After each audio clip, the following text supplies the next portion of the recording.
Hey everybody, it's Ben from MySportsStop.com. Just wanted to talk a little bit about the NBA Finals last night, Game 7. The Cavaliers won their first ever championship, the first championship in Cleveland in 52 years. I gotta say, it's about time for them. Cleveland is such a big sports city, and the fact that they finally won, they finally did it. Um, the Browns still may have a ways to go. Indians, I'm not sure, but uh, a big win for Cleveland as a whole. And so yeah, and then you got to talk about the Warriors. 73 win season, most of all time. Everybody was talking about the Warriors against the 96 Bulls, who's better. Now, I don't think we're going to be hearing a lot more of that. The fact that they didn't win the championship, that says a lot about them.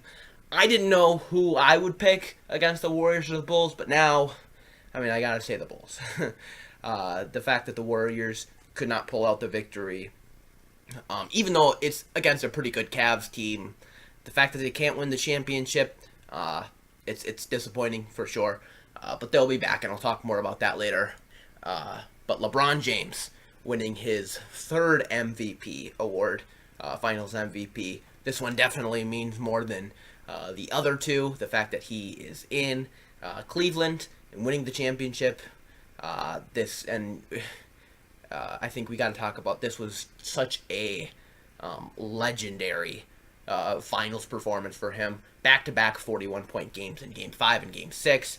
Followed that up with a triple-double and just an amazing series. And I think my favorite part of it all was last night, under 2 points left, or 2 minutes to go, had that just incredible fast break block on Andre Iguodala. That, to me, that is something for the history books. Something not only Cavs fans are going to remember for a long time, but NBA fans as well. It's just really cool to see. And really, I was kind of cheering for the Cavs in Game 7. I was kind of indifferent most of the series, but I wanted to see LeBron come up big because I think it's so big for the game.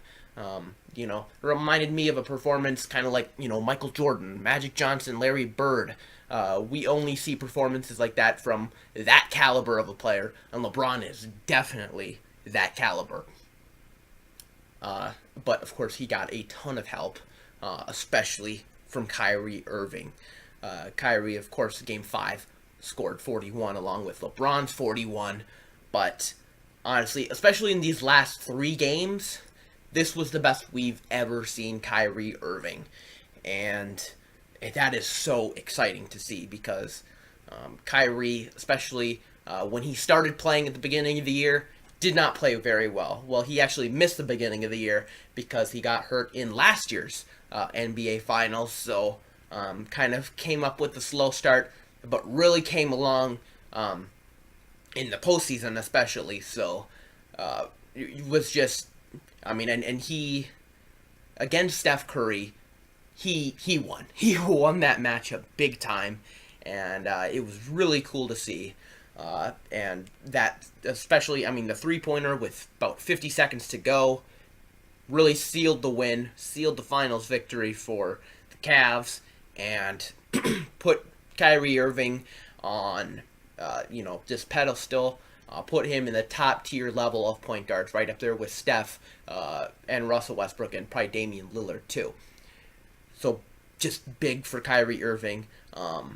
As far as supporting roles go, Tristan Thompson really came up big. Doris Burke was kind of talking about it post-game. Did all the dirty work. And that's what you need. That's what I want my big guy to be. Doing all the dirty work down low, getting the rebounds, drawing the fouls. Really struggled with his free throw shooting. At the beginning of the series, one game the Warriors kind of did a hack of Thompson kind of thing there. He went 4 for 10 one game, but started making his free throws, which really helped the Cavaliers. But Tristan Thompson was just so big in the post, and I think some of it had to do with Andrew Bogut being out. I don't think he came on top with that matchup, but going against guys like Festus Ezeli, Varejao, Sometimes even Draymond Green when Warriors went small ball. Tristan Thompson had that advantage in the post. And obviously he did get some help from, LeBron James. But you got to give credit where credit's due. And Tristan Thompson definitely deserves that credit. Gotta also give props to Richard Jefferson. Richard Jefferson's been in this league for a very long time, but he really came up big, especially game 3 and 4 when Kevin Love was out with a concussion. He came off the bench in game 4, but Jefferson started in front of him and got most of his minutes. But, you gotta love Richard Jefferson. Like I said, he's been in this league for a long time. I remember him mostly with the New Jersey Nets with Jason Kidd and Vince Carter. But he's definitely changed up his role, being mostly kind of just a shooter, but really a hard blue-collar worker kind of guy. Winning his first championship, I'm really happy for him. So, great job for Richard Jefferson. 2 starters that really struggled the entire series, Kevin Love and J.R. Smith. However, they both came up big. Game 7, Kevin Love had a great start to the game. And then come the beginning of the second half, J.R. Smith kind of went on, helped start that run that helped get the Cavs even with the Warriors, and eventually took the lead and kept the lead. So, they didn't play great the entire series, but they came up big when they had to. So, congratulations to them. They were a big part of last night's win. Then another little part, Matthew Dellavedova. He did not play well at all for this series. At Game 6, they ended up putting Mo Williams, played a little bit more at backup point guard than Dellavedova. Game 7, Dellavedova didn't even play at all. Mo Williams came in as the backup point guard, but only played for 4 minutes, 45 seconds. So for the other 43 minutes was Kyrie Irving. So Kyrie was almost in the game the entire time, but you think that's impressive. LeBron played 46 of the 48 minutes. And for a guy who a lot of people say is, past his prime, a big guy for his age, maybe shouldn't be playing that much, but, it's LeBron James, and it's, to me, that is clutch. That's awesome that he played for that long. Didn't look tired at all, at least, not to me. So that's really cool, but also Mo Williams, a guy like Mo Williams, kind of like Jefferson, he's kind of that guy that's been in the league for a long time, and, is almost a leader more on the bench and in the locker room than on the court. I think LeBron's got that leadership on the court, same thing with Kyrie, but when you have guys like Richard Jefferson, Mo Williams, even James Jones, guys that have been in the league for a long time, that can maybe talk to these younger guys, like Dellavedova, it really helps them all, stay together and really overcome a 3-1 series, trailing in the series 3-1. That was big. And I think those guys' leadership, on the sidelines and in the locker room really helped. And then a huge thing for the Cavaliers was their first interim head coach, now I guess permanent head coach, Tyronn Lue. When the Cavaliers fired David Blatt, I was probably one who was very upset about that, because why do you fire a head coach who is currently first in the East and in his first season won the Eastern Championship? So it was, to me, that was a little, I was very upset about that, but I think you got to ask the question, would the Cavaliers have defeated the Warriors had David Blatt been the head coach? I gotta say no. I don't think they would have won. So now that I think Tyronn Lue really brought the team together and is a better fit. He kind of lets LeBron kind of do his thing, but at the same time brings his input. And I don't think Blatt did that. And also I think Ty Lue, being a former point guard, was a big help to Kyrie, who kind of when he became interim head coach, Kyrie was kind of just overcoming his injury. So I think that really helped Kyrie as well. So I think I think just Ty Lue is a better fit as head coach, and I hope he's head coach for a while because I think like I said, his input was such a big impact for the team. Now going to the Warriors, what happened? Well, I think especially last night, Steph and Klay Thompson really they did not step up to the plate when they needed to.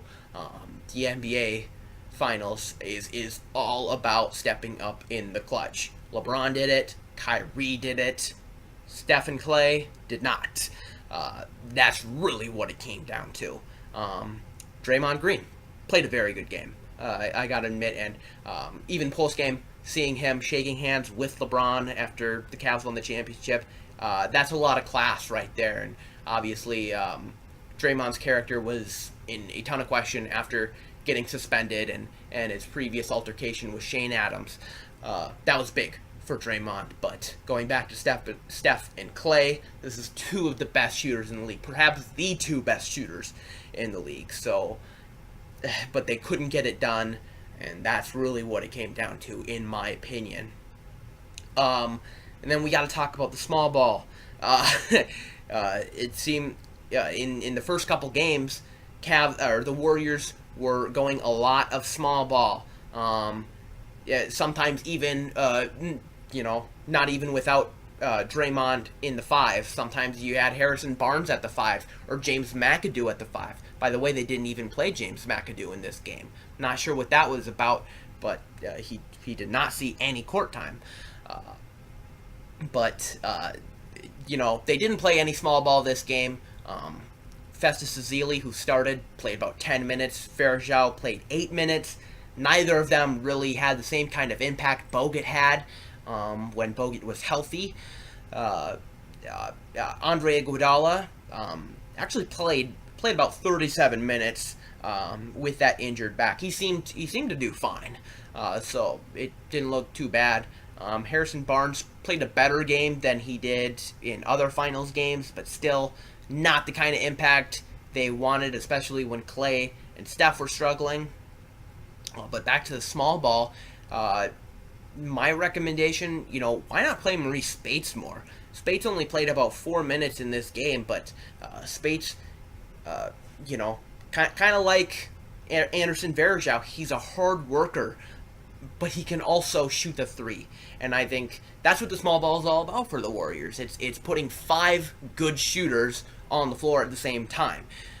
And Spates is a good shooter.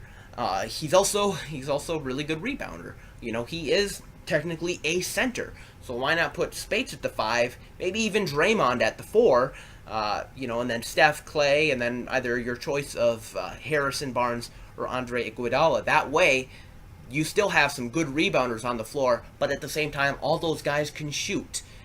To me, that's a great lineup. But for some reason, they didn't do that. I don't know why. But they know more than me. They clearly do. But anyways, the Warriors, they'll be back. They're still the favorites of the West. To me, this was just an off day for Steph and Klay, really an off series. But they're still the 2 best shooters in the league, in my opinion.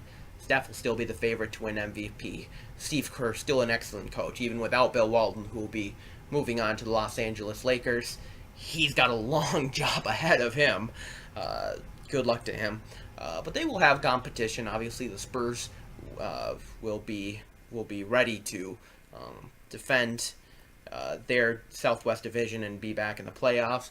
The the Thunder, if they re-sign Kevin Durant, which I think they will definitely be great competition for them. So I'm looking forward to next season, especially to see that competition in the West. But anyway, guys, thank you so much for watching this. Be sure to check out some more articles and videos on mysportsstop.com. And I hope you guys have a great week. All right, bye.